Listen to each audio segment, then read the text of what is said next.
just to be fair, I don't care for the BET Awards. I don't care for the BET Awards because BET is operated by black people. It's not owned by black people anymore. Of course, you know Viacom owns BET.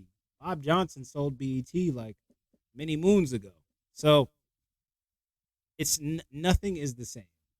Nothing is the same as it was from like when we were growing up and seeing 106 in Park and Rap City and Access Granted and Cedar's World. It's just a whole bunch of stuff that they College Hill. Like now I see that they're bringing back College Hill, but they got celebrities going to TSU. Like, bro, relax, stop it.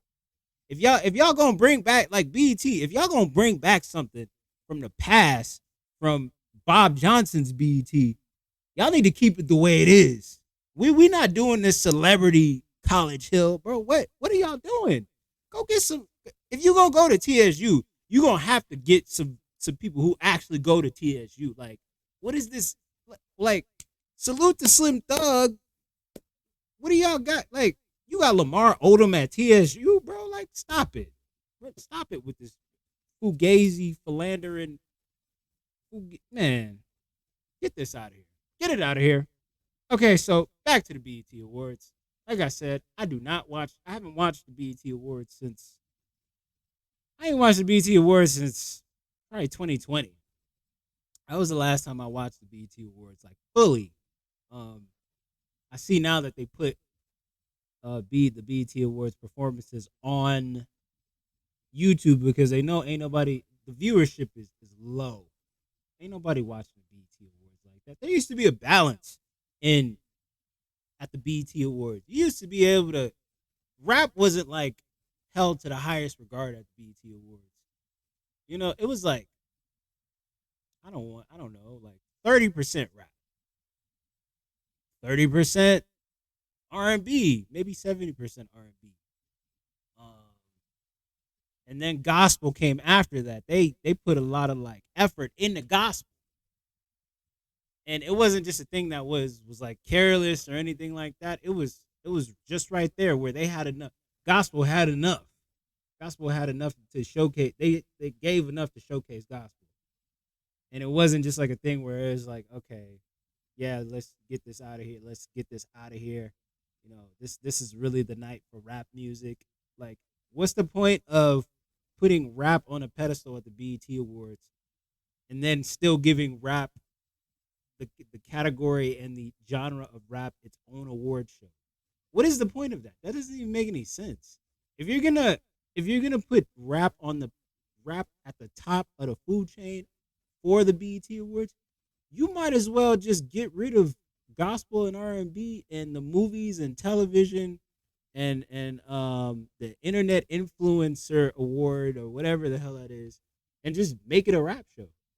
Take away the BET Hip Hop Awards and just make the BET Awards the Hip Hop Award show, and then basically give gospel and R&B its own award show because it makes no sense. It makes no sense if hip hop is the top of the food chain of the award show, and then you basically almost kind of like don't give you basically kind of putting R&B on the back burner and you putting gospel on the back burner. Like, what's the point of that?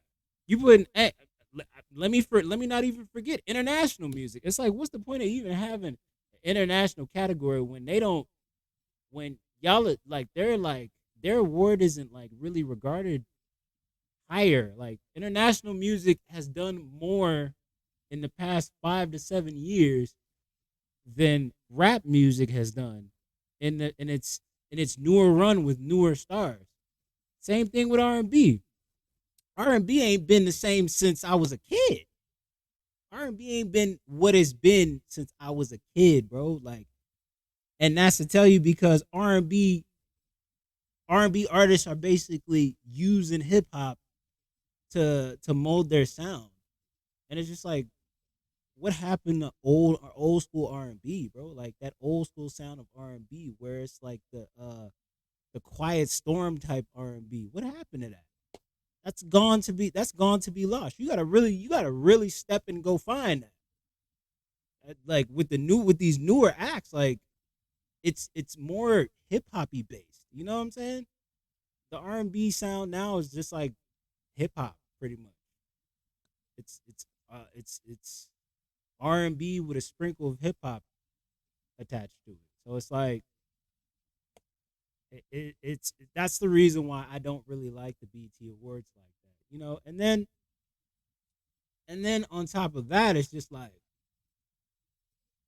I see what y'all's agenda is on. Like it feels like like I said, it's black operated, but it's not black owned. So the people who own the BET Awards have their own agenda too. You got to remember that when you're watching this so on so forth black entertainment television product.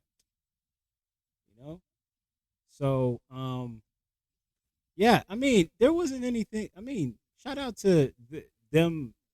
Giving Diddy his flowers and giving him a what is that, a lifetime achievement award for all he's done. I mean, yeah, I think that's pretty cool.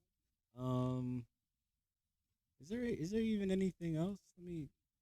I don't know if there's really anything else that you can really say that was interesting about. I mean, I seen them put the Jack Harlow performance. That was cool. Jack Harlow and I, Jack Harlow and Brandy and Lil Wayne. I thought that was cool. I thought that was nice. Um, I think that honestly, for real, with the Diddy thing, I think they've given him his flowers more than enough at BET. They've given him his flowers more than enough because didn't they just do like something honoring him at the Hip Hop Awards some year ago or something like that? As far as I can remember. Um, and then the only other thing is like, let's see here, the weekend, like it, it's telling how this award show it's very telling how this award show is because there are main players who I've never seen at the BET Awards. I've never seen the weekend at the BET Awards. Who else? I've never seen, like, bro. Drake ain't been at the BET Awards since he first got with Cash Money. Like, that's how much he don't care about this award show. It's a secondary. It's a secondary. It's a third show. It's a third show. It's not the most important show. When a big star like Drake would rather go to the Billboard Awards more than the BET Awards. Can you believe that?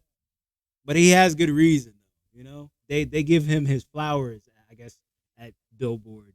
You know, he has a. I'm sure he has a shrine somewhere in one of the Billboard buildings. So I mean, he gets more respect and love from there. But other than that, didn't really care too much for the okay, so that's crazy. It says 2022 BT Award for Best Female Hip Hop Artist. Cardi B, Lotto, Doja Cat, and Sweetie. And Megan Thee Stallion won that? Did she even put out an album last year?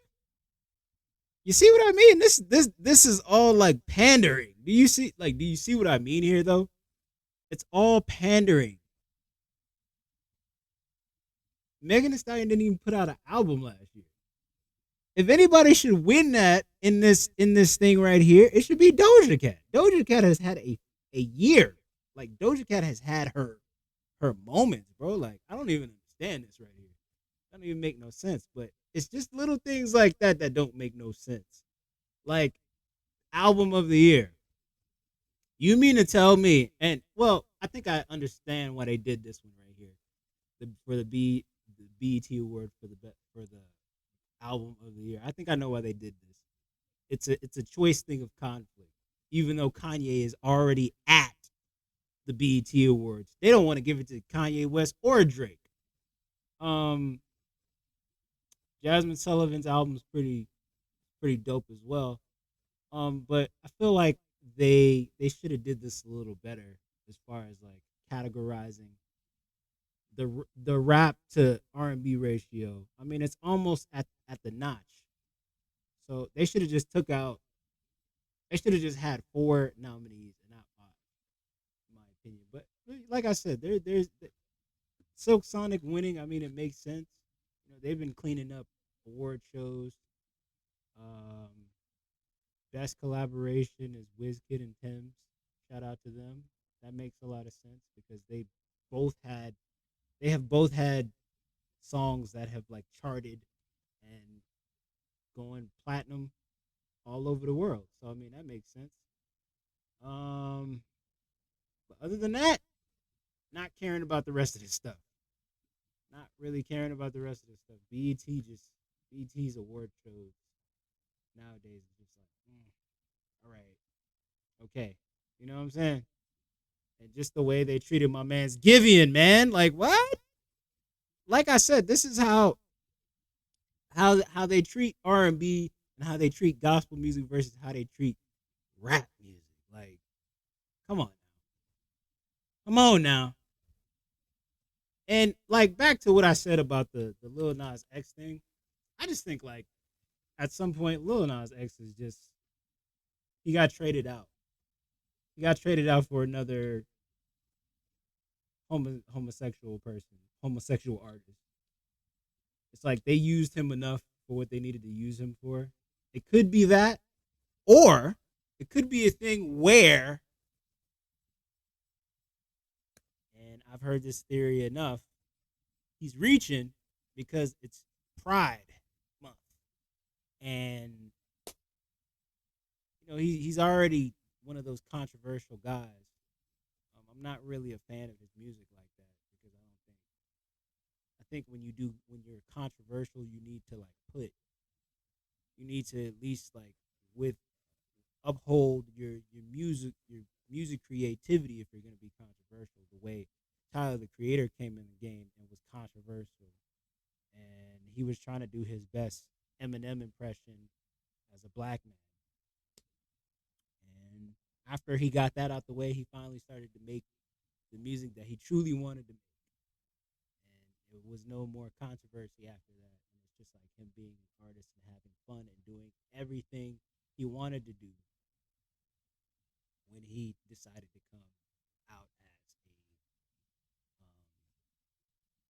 a person of the homosexual taste. And us like him revealing that, and it's just like I don't care that you're gay. You make incredible music. Just don't stop making incredible music and don't make it about you being homosexual. Make it about the music. And it's opposite for Lil Nas X. He's making it about him being homosexual and not about the music. So it's like at the end of the day, when you gonna give us the real you, bro? Like when you gonna give the world the real you? When you gonna start making the music and stop worrying about the clout and the controversy? Just make the music, bro.